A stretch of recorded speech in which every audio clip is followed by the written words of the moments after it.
Assalamu alaikum wa rahmatullahi wa barakatuh. May the peace and blessings of the Almighty be on one and all. Today we will be discussing another very, very important topic, and that is what we see around us. What do we see? We see a lot of things. One of them is everybody is running. Everybody is racing. Racing to do what? Racing to get more, to have the latest, to have everything the others have and even more and better, and to see who has the best and so on. This is more like a rat race, the race behind materialism. If we are to run behind materialism, materialism has no end. A lot of the times the example that people give is that of the mobile phone. We always want the latest, even if the phone we have does our job and it is good and it has been faithful to us. We still want to change it. We want to update it. Sometimes when we cannot even afford to have a mobile phone, and we would have it, we would borrow, we would live on that which is credit, in the sense that we owe people and we don't even have the means to own something and we want it. The same applies to a motor vehicle, where you have a person who has a car, they've barely afforded it, but they want another one. They want to update it, and they keep on updating it, and they look at the other one, and they want that one as well. And then they are never happy with what they have, because they see what others have. We are taught as Muslims, be happy with what you have. Look at what you have, concentrate on it, and thank the Almighty for what He has given you and for where He has placed you. And this is the contentment of the heart that is required by a believer.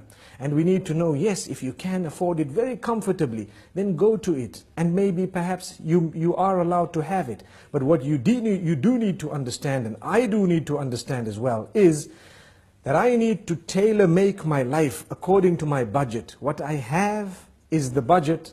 What I own is the amount that I have. I need to make sure that I buy that which I can afford. Why should I buy something I cannot afford? It is a burden on the shoulders.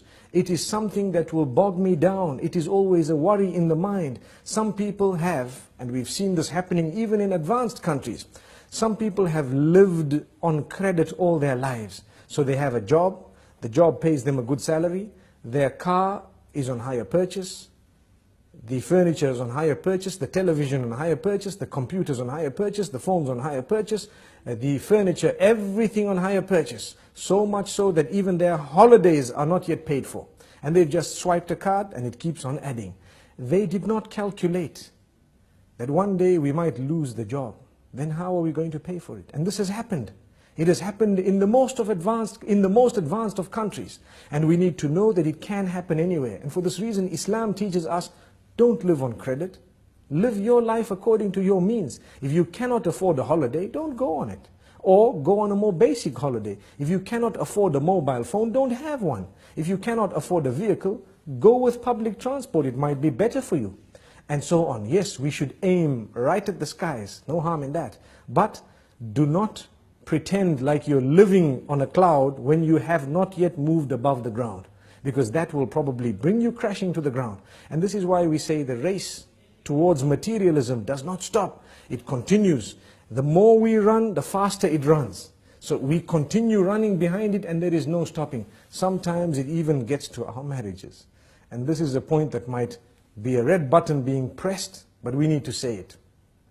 When a person is used to changing everything, every time a new model is out, they want a new car, a new phone, a new watch, a new this, a new house, a new...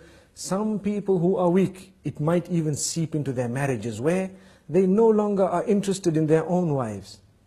Why? There is a new model out, so to speak. What does that mean? There is someone who wears a different type of clothing, who has a different cut, different likes, and everything is totally different, much younger and so on. We need to be careful. We should never allow this to seep into that department of our lives. And for this reason we say, harness it from the very beginning and you will be calm. You will lead a relaxed life. How many poor people do we have who sleep very well?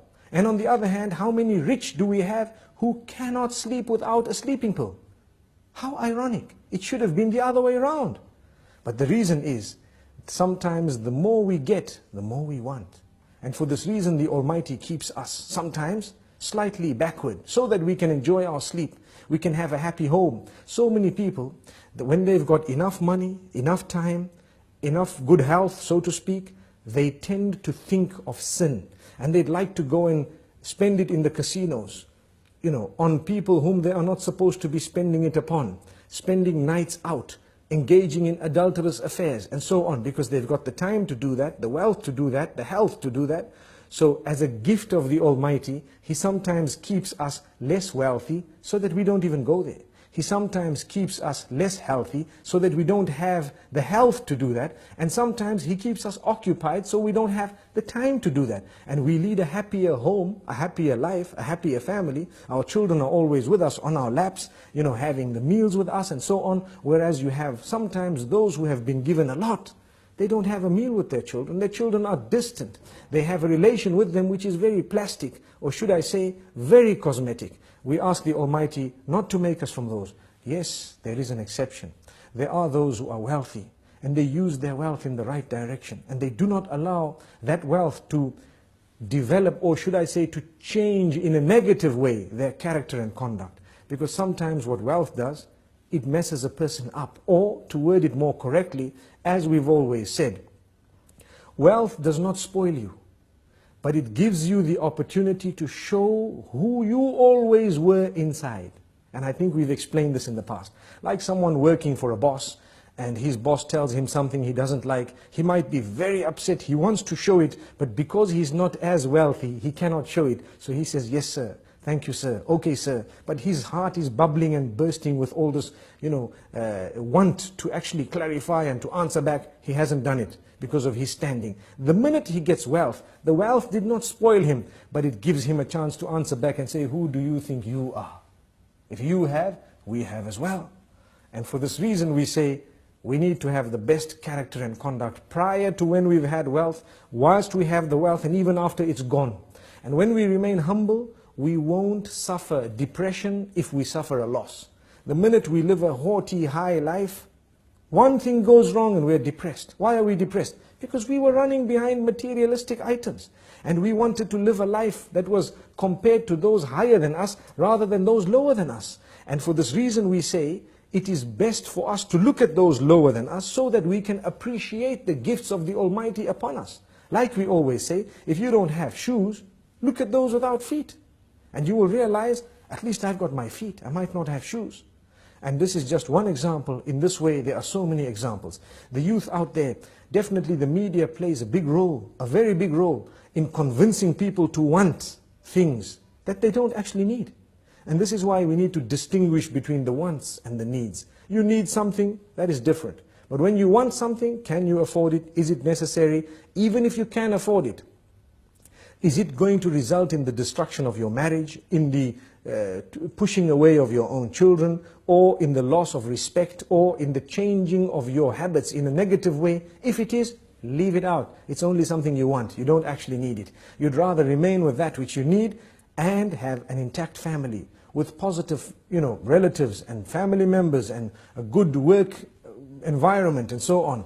That is much, much better than being a person who has everything, no friends, no family, nothing good in life. And this is why I repeat, and I'd like to end with this, there are many people who have really prayed for lots of wealth, and when that wealth came to them, it actually came to them with more negativity than anything else. They lost their family members, they lost their relatives, they lost their children, and they lost their sleep as well. Sometimes they lose their health as well. Do you know, when you can afford food and you eat a lot of junk food and you eat a very, very unhealthy solely because you can afford it?